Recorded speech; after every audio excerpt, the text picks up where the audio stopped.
Judges, chapter 1.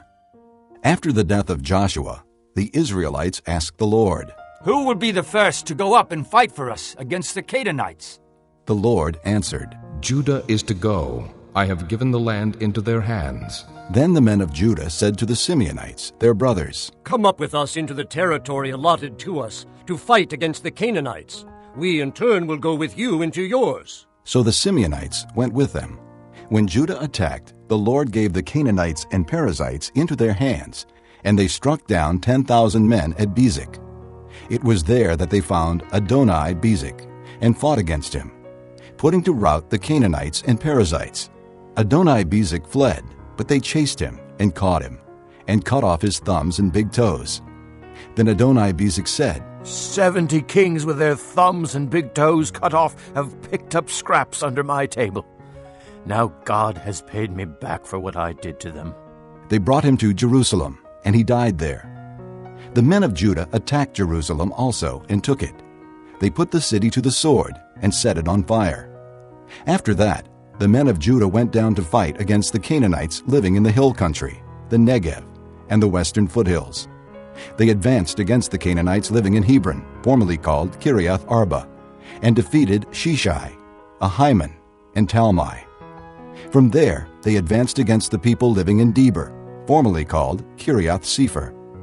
And Caleb said, I will give my daughter Achsah in marriage to the man who attacks and captures Kiriath Sepher. Othniel, son of Kenaz, Caleb's younger brother, took it. So Caleb gave his daughter Achsah to him in marriage.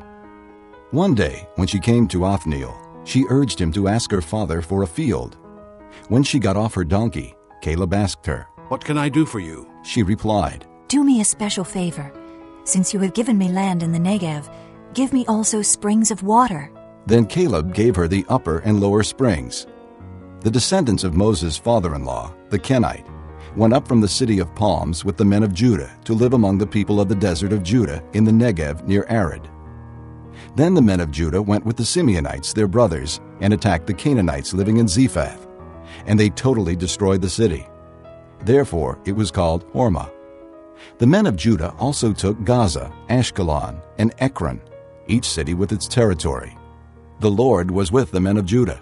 They took possession of the hill country, but they were unable to drive the people from the plains, because they had iron chariots. As Moses had promised, Hebron was given to Caleb, who drove from it the 3 sons of Anak. The Benjamites, however, failed to dislodge the Jebusites, who were living in Jerusalem. To this day the Jebusites live there with the Benjamites. Now the house of Joseph attacked Bethel, and the Lord was with them. When they sent men to spy out Bethel, formerly called Luz, the spies saw a man coming out of the city, and they said to him, Show us how to get into the city, and we will see that you are treated well. So he showed them, and they put the city to the sword, but spared the man and his whole family. He then went to the land of the Hittites, where he built a city, and called it Luz, which is its name to this day. But Manasseh did not drive out the people of Beth-shan, or Taanach, or Dor, or Ibleam, or Megiddo, and their surrounding settlements. For the Canaanites were determined to live in that land. When Israel became strong, they pressed the Canaanites into forced labor, but never drove them out completely. Nor did Ephraim drive out the Canaanites living in Gezer, but the Canaanites continued to live there among them. Neither did Zebulun drive out the Canaanites living in Kitron or Nahalal, who remained among them. But they did subject them to forced labor. Nor did Asher drive out those living in Akko, or Sidon, or Alab, or Aksib, or Helba, or Aphek, or Rehob. And because of this, the people of Asher lived among the Canaanite inhabitants of the land. Neither did Naphtali drive out those living in Beth-Shemesh or Beth-Anath. But the Naphtalites too lived among the Canaanite inhabitants of the land, and those living in Beth-Shemesh and Beth-Anath became forced laborers for them. The Amorites confined the Danites to the hill country, not allowing them to come down into the plain. And the Amorites were determined also to hold out in Mount Heriz, Ajalon, and Shaalbim. But when the power of the house of Joseph increased, they too were pressed into forced labor. The boundary of the Amorites was from Scorpion Pass to Selah and beyond. Chapter 2. The angel of the Lord went up from Gilgal to Bochim and said, I brought you up out of Egypt and led you into the land that I swore to give to your forefathers. I said, I will never break my covenant with you, and you shall not make a covenant with the people of this land, but you shall break down their altars. Yet you have disobeyed me. Why have you done this? Now therefore I tell you that I will not drive them out before you. They will be thorns in your sides, and their gods will be a snare to you. When the angel of the Lord had spoken these things to all the Israelites, the people wept aloud, and they called that place Bochim. There they offered sacrifices to the Lord. After Joshua had dismissed the Israelites, they went to take possession of the land, each to his own inheritance. The people served the Lord throughout the lifetime of Joshua and of the elders who outlived him, and who had seen all the great things the Lord had done for Israel. Joshua, son of Nun, the servant of the Lord, died at the age of 110. And they buried him in the land of his inheritance, at Timnath-Heres, in the hill country of Ephraim, north of Mount Gaash. After that whole generation had been gathered to their fathers, another generation grew up, who knew neither the Lord nor what he had done for Israel. Then the Israelites did evil in the eyes of the Lord and served the Baals. They forsook the Lord, the God of their fathers, who had brought them out of Egypt. They followed and worshipped various gods of the peoples around them. They provoked the Lord to anger, because they forsook him and served Baal and the Ashtoreths. In his anger against Israel, the Lord handed them over to raiders, who plundered them. He sold them to their enemies all around, whom they were no longer able to resist. Whenever Israel went out to fight, the hand of the Lord was against them to defeat them, just as he had sworn to them. They were in great distress. Then the Lord raised up judges, who saved them out of the hands of these raiders. Yet they would not listen to their judges, but prostituted themselves to other gods and worshipped them. Unlike their fathers, they quickly turned from the way in which their fathers had walked, the way of obedience to the Lord's commands. Whenever the Lord raised up a judge for them, he was with the judge and saved them out of the hands of their enemies, as long as the judge lived.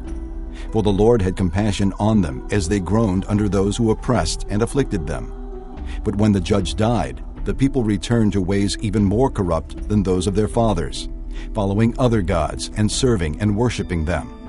They refused to give up their evil practices and stubborn ways. Therefore, the Lord was very angry with Israel and said, Because this nation has violated the covenant that I laid down for their forefathers, and has not listened to me, I will no longer drive out before them any of the nations Joshua left when he died. I will use them to test Israel, and see whether they will keep the way of the Lord, and walk in it as their forefathers did. The Lord had allowed those nations to remain. He did not drive them out at once by giving them into the hands of Joshua. Chapter 3. These are the nations the Lord left to test all those Israelites who had not experienced any of the wars in Canaan. He did this only to teach warfare to the descendants of the Israelites who had not had previous battle experience. The 5 rulers of the Philistines, all the Canaanites, the Sidonians, and the Hivites living in the Lebanon mountains from Mount Baal-Hermon to Lebo-Hamath. They were left to test the Israelites to see whether they would obey the Lord's commands, which he had given their forefathers through Moses. The Israelites lived among the Canaanites, Hittites, Amorites, Perizzites, Hivites, and Jebusites. They took their daughters in marriage and gave their own daughters to their sons and served their gods. The Israelites did evil in the eyes of the Lord. They forgot the Lord their God and served the Baals and the Asherahs. The anger of the Lord burned against Israel, so that he sold them into the hands of Cushan-Rishathaim, king of Aram-Naharaim, to whom the Israelites were subject for 8 years. But when they cried out to the Lord, he raised up for them a deliverer, Othniel, son of Kenaz, Caleb's younger brother, who saved them. The Spirit of the Lord came upon him, so that he became Israel's judge and went to war. The Lord gave Cushan-Rishathaim, king of Aram, into the hands of Othniel, who overpowered him. So the land had peace for 40 years, until Othniel, son of Kenaz, died. Once again, the Israelites did evil in the eyes of the Lord. And because they did this evil, the Lord gave Eglon, king of Moab, power over Israel. Getting the Ammonites and Amalekites to join him, Eglon came and attacked Israel, and they took possession of the city of palms. The Israelites were subject to Eglon, king of Moab, for 18 years. Again the Israelites cried out to the Lord, and he gave them a deliverer, Ehud, a left-handed man, the son of Gera, the Benjamite. The Israelites sent him with tribute to Eglon, king of Moab. Now Ehud had made a double-edged sword about 1.5 feet long, which he strapped to his right thigh under his clothing. He presented the tribute to Eglon, king of Moab, who was a very fat man. After Ehud had presented the tribute, he sent on their way the men who had carried it. At the idols near Gilgal, he himself turned back and said, I have a secret message for you, O king. The king said, Quiet! And all his attendants left him. Ehud then approached him while he was sitting alone in the upper room of his summer palace and said, I have a message from God for you. As the king rose from his seat, Ehud reached with his left hand, drew the sword from his right thigh, and plunged it into the king's belly. Even the handle sank in after the blade, which came out his back. Ehud did not pull the sword out, and the fat closed in over it. Then Ehud went out to the porch. He shut the doors of the upper room behind him and locked them. After he had gone, the servants came and found the doors of the upper room locked. They said, He must be relieving himself in the inner room of the house. They waited to the point of embarrassment, but when he did not open the doors of the room, they took a key and unlocked them. There they saw their lord fallen to the floor, dead. While they waited, Ehud got away. He passed by the idols and escaped to Seirah.